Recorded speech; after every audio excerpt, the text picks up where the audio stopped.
Everyone Rongali বিহুৰ সকলোকে বহুত বহুত শুভেচ্ছা জনাইছোঁ। ৰাতিপুৱা গা পা ধুই আহি সোনকালে কামখিনি কৰি উঠি গ'লোঁ চাহ বনাব। মা আৰু মোৰ কাৰণে চাহ বনালোঁ।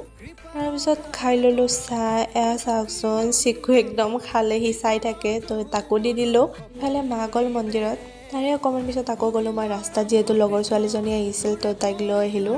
যোৱাৰ পিছত আকৌ মই চাদৰ মেখেলা পিন্ধি পেলাই ৰিলচ বনাইছিলোঁ। সেইখিনি বাৰু ভিডিঅ' কৰিব মই পাহৰি থাকিলোঁ। ৰিলচৰ পৰাই মই ক্লিপ দি দিছোঁ। ইনষ্টাগ্ৰাম আইডিটো ইয়াতে দি দিছোঁ, তো এটা ফ'ল' কৰি দিব, তাতে মোৰ ৰিলচবোৰ পাব। পিছত অকণমান চিকুৰ লগত খেলিলোঁ। গধূলি হোৱাৰ লগে লগে গোটেইবোৰে মিলি চাহ খালোঁ, যিহেতু বৰমাহঁতো আহিছিল। আমি এতিয়া ফাংচনত যাম, তো এইফালে বৌ আছে, তো এতিয়া ৰেডি হৈ পেলাই লগ পাই। ইফালে ৰেডি হৈ গ'লোঁ, তো বনাম এতিয়া ফাংচন।